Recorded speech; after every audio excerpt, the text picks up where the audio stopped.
I'll start with you, Tanya. Can you talk about times in your life as you came up where you quote unquote laughed to keep from crying? Yes, a lot. Um, growing up, I don't want to be emotional. Growing up without my mom, um, it was difficult. I lost my mom when I was 6 years old. I didn't spend a lot of time with her prior to that. Her and my dad had separated, and as she was beginning to reintegrate herself into my life, um, tragedy struck, and she unfortunately passed away. So a lot of times, I wondered what my life would have been like if she had been here. I wonder if things would have been different. Things would have been a little easier. Don't get me wrong, my dad did a good job. He always tried to make sure that I had a woman in my life. Um, but being a teenager, the woman that helped raise me, she unfortunately passed away as well when I was 15. So a lot of times then I would, you know, laugh and, be jovial and, smile and laugh with other people. But at home, I would be sad, lonely, cry. Just depends.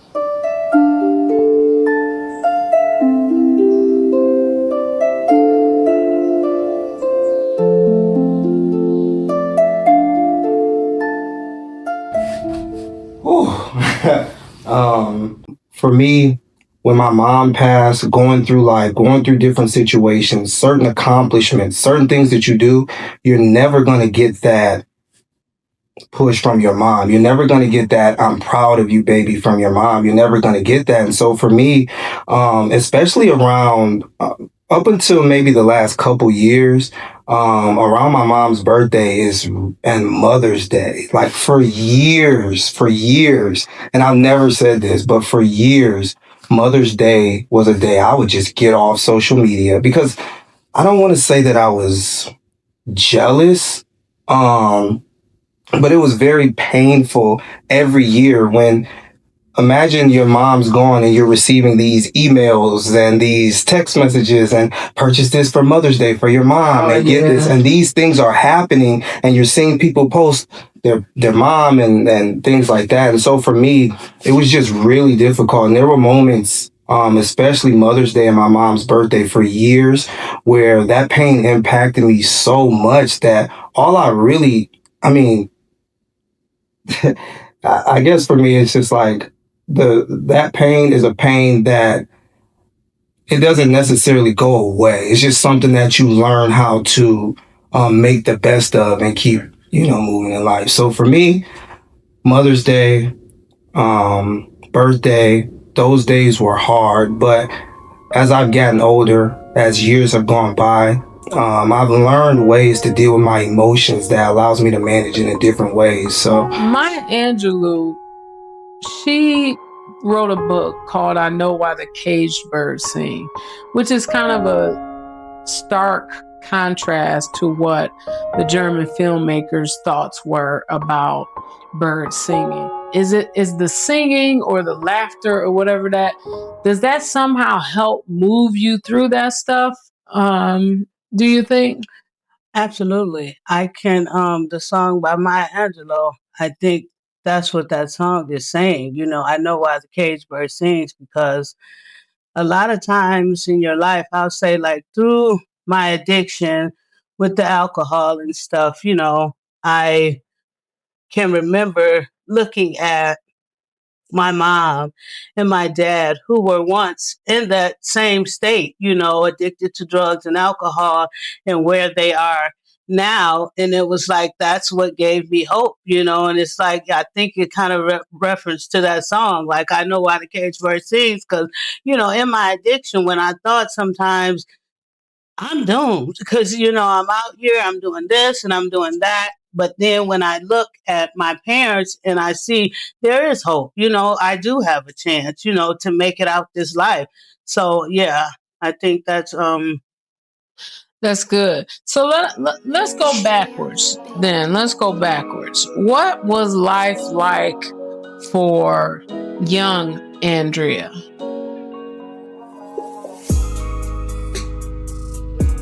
Life for young Andrea, it was sad.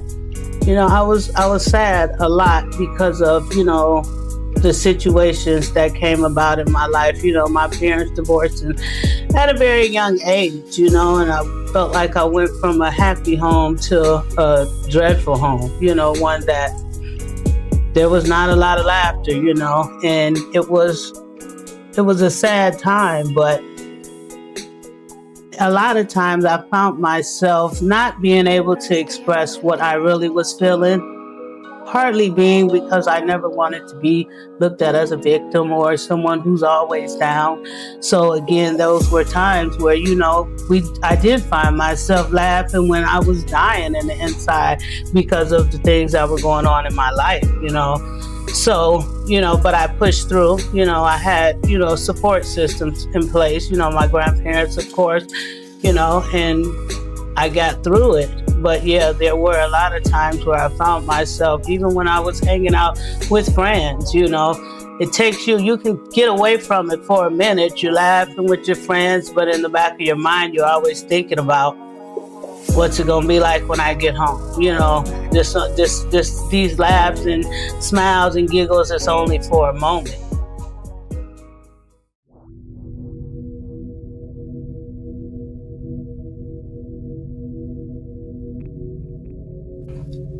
The way that I was raised in a church family, like just a church family, and this is not to cast any dispersions on anyone or anything like that, but I grew up in a tight-knit church family that was very old school and that didn't really do a lot of I love you and didn't really do a lot of hugs, didn't really do a lot of I'm proud of you. Their way of showing you love, and it's all they knew, but their way of showing love is chastisement. Their way of showing love is you're in trouble because if I don't do it, the police is gonna do it. So this is how you know I love you.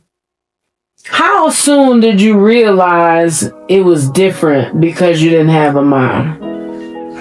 It wasn't long because I was getting in trouble all the time. And my grandma them,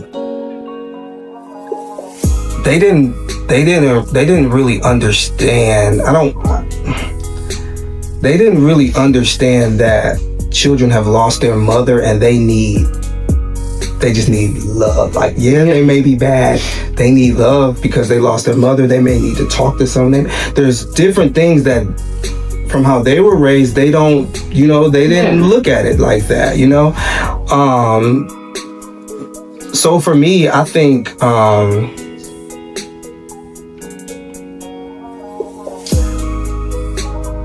don't want to, for me, I guess,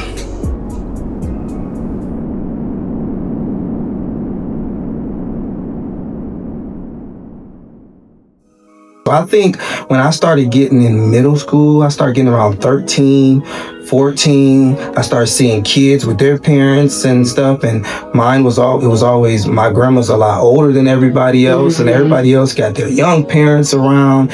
And everybody's having, we're having a sleepover this. And we could never have those type of things. And it was just like things like that we saw other kids doing that we couldn't do. It was just like, man. And then there were things that would happen where that when there were uncles coming and different people that would come to be the enforcers that would whoop us, it was like that is at the point where I started feeling like, okay, these people don't love me. Like, you know what I mean? Like, I don't feel loved. That don't feel like I get whooped for everything. Like, you know what I mean? Like, I didn't feel like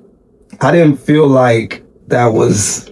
You probably really wish your mom was there then. Oh, it was at a point, and I'm not going to get into the specifics, but there was so much happening with one of my uncles that it was at a point where I used to wish, like, man, and I never thought that, and I used to wish, like, man, I just wish he was just dead. Like, that's how bad it was. Like, as a kid, I was only like 14. So that's how bad it was with that, that old style of, how they chastise and stuff, that I would just be like, man, I just wish, because my mom would never let this happen. Like, that's what I was thinking. Then once I started getting older, when I was like 26, 27, 28, then I was really at the age, my mom passed when she was 33. Mm-hmm. So when I got around 30, I started really seeing things through a whole different lens now, because I'm like, okay, I'm an adult now, and my sister has children now. Mm-hmm. So God forbid if something happened to my children, I know what I would do and how I'm going to be to those kids. I can never replace your mom, but you better believe you're going to get the most love that you could ever imagine in your life. I'm not going to make your life more difficult. I'm not going to add more trauma. I'm not going to just beat you, and I'm not going to do that. I'm going to love you. I'm going to get people that can be around you, that can show, because when you lose that mother's love, you need a community. Feel like she could express what she was going through. We talked about this with It's Been Black Girl Power on the podcast this season. So some of the other women talked about how we have been trained and conditioned to smile through the pain, suck it up, and get through it. And apparently it starts very young, because subconsciously, whether it was internal or external, something told her that don't talk about the pain that you're going through. Did you feel like that kind of stole your voice or hampered your voice in any way? Absolutely. I mean, there were times growing up, I was very sad. And, unfortunately, our community, especially back then in the 80s, and they didn't talk about depression. And I'm a kid, so what do I know about depression, But I was sad all the time. I blamed myself for things. I had questions, and I really didn't know where to turn for those questions, or for the answers. I had an aunt who was always present for me, but I didn't always feel comfortable until I got older telling her what was going on in my life, or, what has happened to me in my life. And there's things that to this day that I've kept to myself, and you just learn how to deal with it. And